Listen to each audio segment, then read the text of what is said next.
What's up guys, and welcome to the Mind's Eye, where today we will be learning about airbrushing and Nikola Tesla. A quick note about me, my name is Adam, aka Prince of Eternia and Defender of the Secrets of Castle Grayskull. I've been a commissioned artist for about 20 years. I've painted cars, motorcycles, helmets, portraits, snowboards, wall murals, guns, and guitars. And like many of you, I'm a YouTube addict. I refer to YouTube anytime I need to learn something new, so I've really been wanting to start a channel because I do think I have something to offer to the community, and I think my videos will improve with practice. I learned a lot, and I apologize for some of the out of focus scenes, but it improves about halfway through the video when I figure out the bloody autofocus. This painting turned out awesome, and it'll be up for auction on eBay. Check out my website for prints of this or my other work. Through my online store, you can get my art printed on everything from canvas to coffee mugs. So it's pretty cool. Alright, let's get into it. I start with an 18 by 24 inch steel sign blank. They're powder coated white and make a great canvas if you're looking for a smooth surface and something that holds up to solvents. I'm using a masking film called Gerber mask, and it's resistant to solvents or sandblasting, and it can be fed through a plotter or hand cut with an X-Acto knife. It's low tack, and I've never had an issue with adhesive being left behind on the work. Both these products were purchased through Regional Supply, and I'll put a link in the description.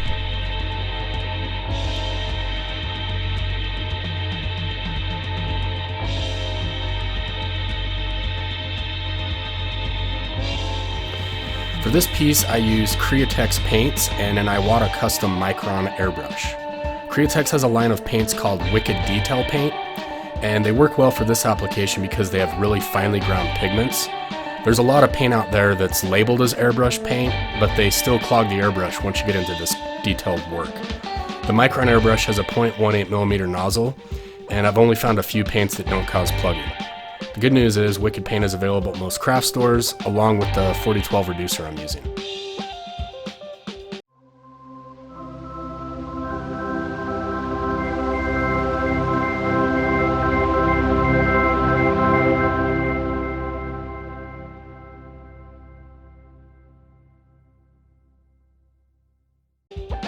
Whenever I start a project, I create a rough outline of the subject.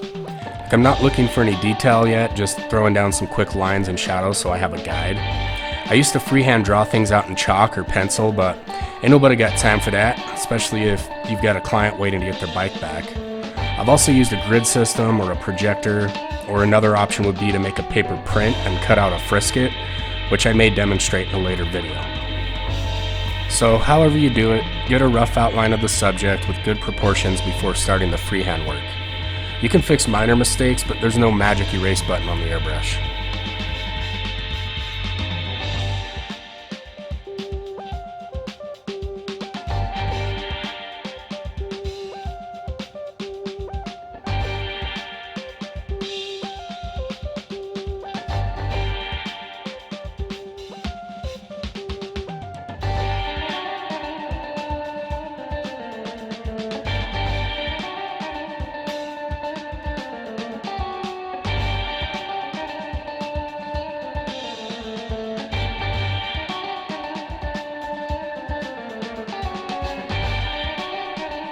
So at this stage I've got good lines and proportions, kind of a skeleton to build on. And then I start going over it again with white to hide undesirable lines, and the gradual buildup of color is going to create depth.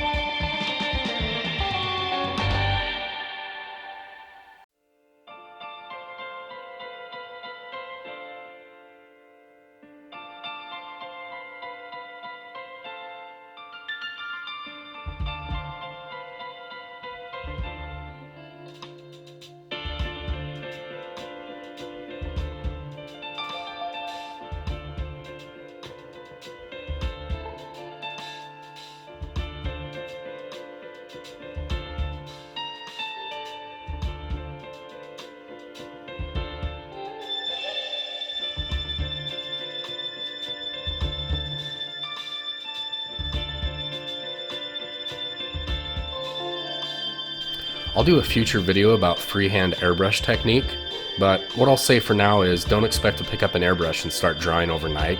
It obviously takes hours of practice. And one thing that kicked my ass when I first started was trying to diagnose the symptoms when the airbrush starts spraying like shit. It's usually one of three things. The airbrush is dirty, it's the wrong paint for the application, or it needs to be refiltered, or the paint isn't reduced properly. If those three things are good, you can get an airbrush to draw every bit as thin as a pen or pencil, and shading is 3 times as fast. And that's really what makes the airbrush such a specialized art medium, is the ability to draw hair-thin lines to about the same width you'd get from a can of spray paint.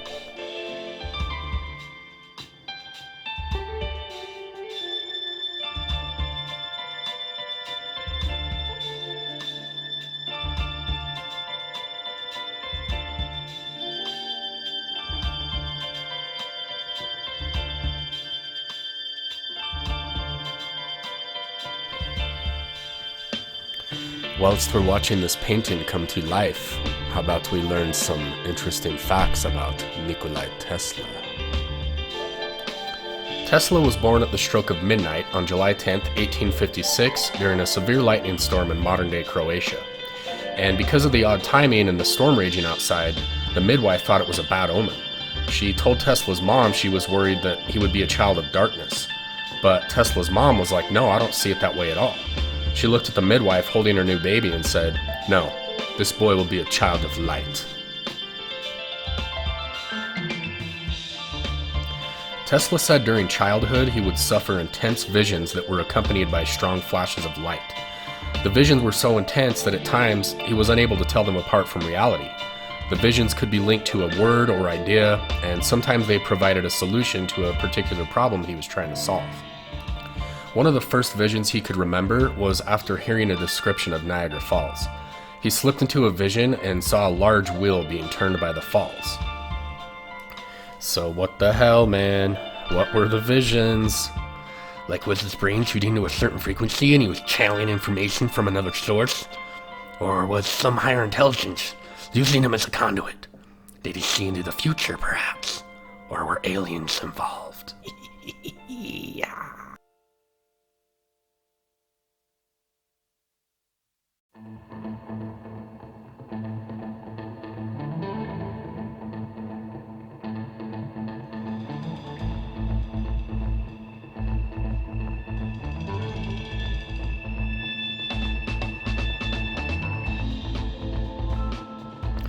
Tesla actually came close to having a totally different life path. His dad was an Orthodox priest, and apparently there were only 2 paths to success in Tesla's town: either join the army or become a priest. So his dad wanted him to follow in his footsteps and join the clergy, and Tesla, being a loyal son, wanted to honor his dad's wish, but at the same time it was almost making him depressed because he felt like he was destined for something else. Then at the age of 17, as almost a blessing in disguise, he ended up getting cholera, and he was basically lying there on his deathbed during one of the really low points of the disease, and his dad came in to say goodbye. Then Tesla asked his dad, he was like, "Father, if I survive this, would you please allow me to study engineering? It is all I dream of in this dark state." And his dad was like, "Son, absolutely. If you survive, I will send you to the best engineering schools in the world. Just come back to us, please. Do not die." I don't know why that started to sound like Schwarzenegger at the end there. Like, "Son, if you survive, we'll get you to the chopper immediately and get you to engineering school." Well, soon after that, to everyone's amazement, Tesla started to get better. He got back to full health, and his dad had to honor his word. So at the age of 21, he traveled to Graz, Austria to begin his education, where he immediately became obsessed with the science of electricity.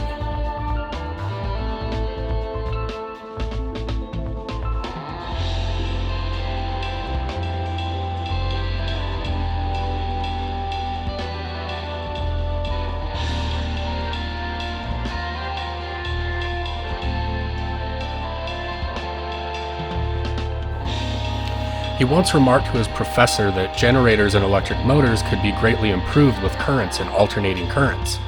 And his professor basically humiliated him in front of the class, saying, "Oh, silly Tesla, you will never accomplish this because what you are describing is perpetual motion ski." Tesla urinated his pants and stormed out of the class, never to return again. Totally made that up, but who knows? Maybe Tesla peed his pants from time to time. Then in 1880, he moved to Budapest and got a job with the telegraph office. He was still haunted by his visions of an alternating current motor, and to recover from the visions, he would take walks in the park. One night, as he watched the sun setting, he thought of a famous passage of poetry written by Johann Wolfgang von Goethe. All right, let's see if I can do some dramatic poetry. The glow retreats, done is the day of toil. At yonder haste, new fields of life exploring. Ah, that no wing can lift me from the soil, upon its track to follow soaring. Then would I see eternal evening gild, the silent world beneath me glowing. Damn, that was so good y'all had visions, right? Apparently the mix of some badass poetry and a sunset was enough to slap Tesla in the face with a vision. He perceived a whirling field of energy.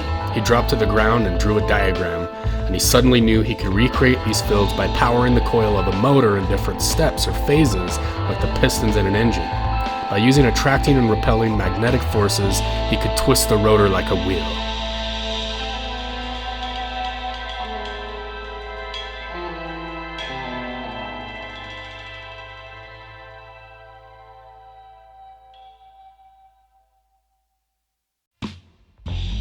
He tried to get funding to produce the AC motor in Germany and France, but they turned him down.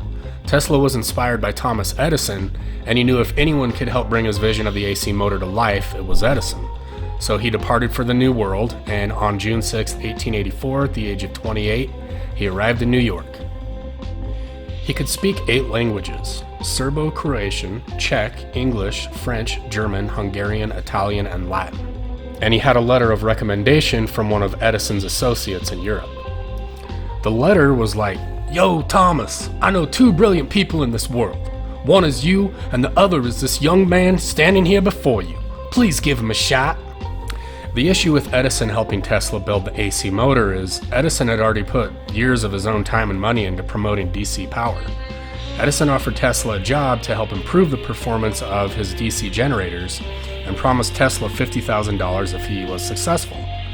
Tesla did succeed, and he went to Edison for payment, but Edison just laughed at him and said the $50,000 was just a joke, and he clearly didn't understand American sense of humor. So Tesla quit. Then for a year he did hard labor digging ditches for Edison's underground DC cables. But he kept promoting the idea of AC power and eventually got a group of investors to help him. He opened a lab a few blocks from Edison's and began to assemble a prototype of an AC motor. He developed all the components of AC power and transmission we still use today. He had 22 US patents related to AC power, and when he unveiled it to the public, he got the attention of George Westinghouse. Westinghouse offered to purchase all the patents related to AC power for $1 million.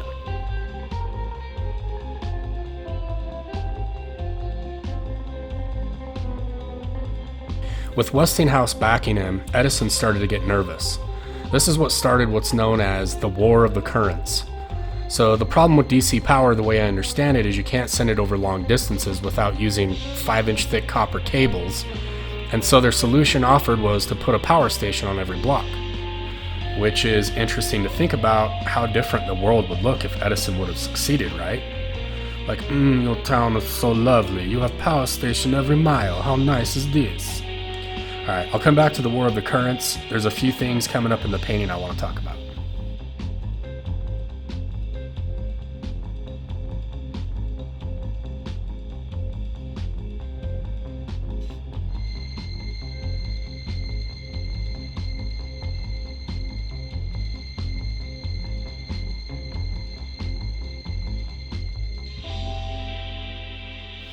Right here I'm using a paintbrush for white highlights just to save some time. Obviously black over white is an easy transition, but to get really bright highlights with white paint in the airbrush, I would have to go over it several times or mask it out again so it doesn't have a halo or glow to it. I do some more masking here in a minute when I start on the lightning, so you'll see what I'm talking about.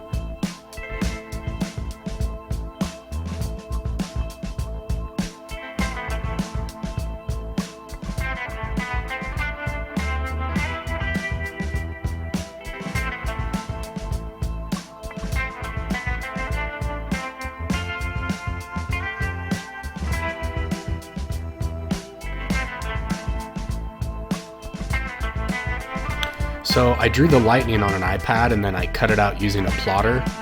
This could easily have been done freehanded with the airbrush, but I would rather start with tight lines and add the glowing effect after the fact. And this way I don't have to be too cautious, as you can see when I let my 9-year-old take over the airbrush here in a minute.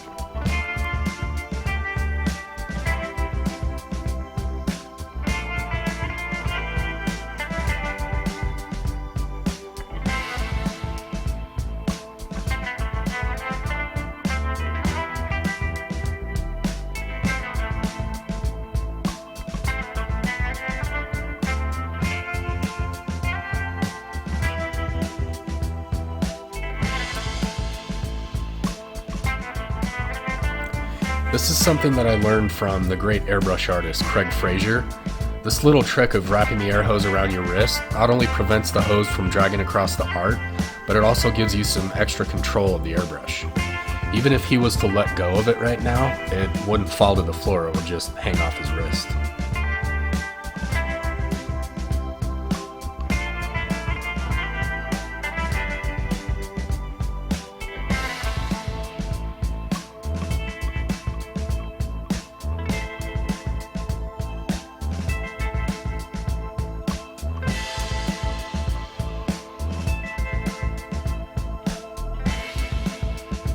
Look at that, everybody.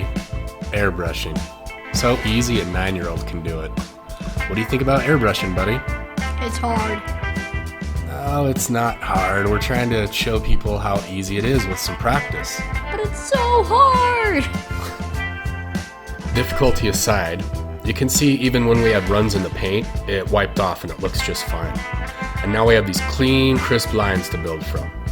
The stage in the painting was really cool. Like, I love the way the airbrush can easily add a lighting effect.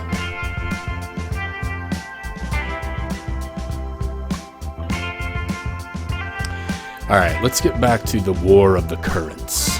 Edison versus Tesla. Who will be the victor? Edison began a negative campaign to bash Tesla and AC electricity. He played kind of dirty too, like he was trying to play on people's fear and say it was a major safety risk. He would shock animals in public demonstrations. Then his team suggested using AC power as a means of executing the criminal. So Edison wasn't credited with the invention of the electric chair, but it was perfected in his lab. And since Tesla and Westinghouse refused to allow AC power in the use of execution, Edison's team had to scrounge around the area for aftermarket AC generators. The problem was no one had ever tried an execution with electricity before, and the first executions were quite gruesome. A test took place in New York State Prison, and they got public approval because the guy being put to death was an axe murderer.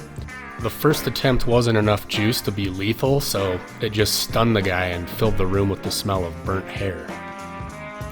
So, in a panic, they cranked up the juice, and witnesses described the inmate's spinal cord burst into flames while he was still screaming. He was sweating blood and literally shooting sparks out of his ass, filling the room with the smell of burnt excrement. So the whole plan backfired, and Edison lost a lot of public support. But the nail in the coffin of DC power in the War of the Currents was at the World's Fair in Chicago. The entire event was planned to be lit with electricity, and Westinghouse and Tesla underbid Edison and General Electric and got the contract to light the fair. Fair day came, and the whole event was wired up to AC generators. On May 1st, 1893, 100,000 spectators piled into the fairgrounds, and when night fell, President Grover Cleveland threw a switch. The fair lit up with the most incredible display of lighting the world had ever seen. AC power was the victor in the War of the Currents. I could go on and on about Tesla. I think he was incredible, and he really did shape the world we know today. If this piqued your interest, dig into his history, and I hope that didn't come across as Edison bashing. He was definitely a legend as well, but I see him as more of a businessman, where Tesla was more of a visionary and inventor. So we're approaching the end of this piece, and it was really cool to paint someone I admire as much as Tesla. FYI, whenever I do art on metal, I coat it with an automotive urethane clear at the end. It makes a really unique and durable piece of art that will last forever. They look great on their own, but typically if people frame the originals, you don't need to use glass because it's so glossy as it is. Thanks so much for watching, guys, if you stuck it out till the end. My videos should get better with time, and I have a whole new respect for creators and video editing. Like, good lord, that was time consuming. But if you like watching or learn something, subscribe for more.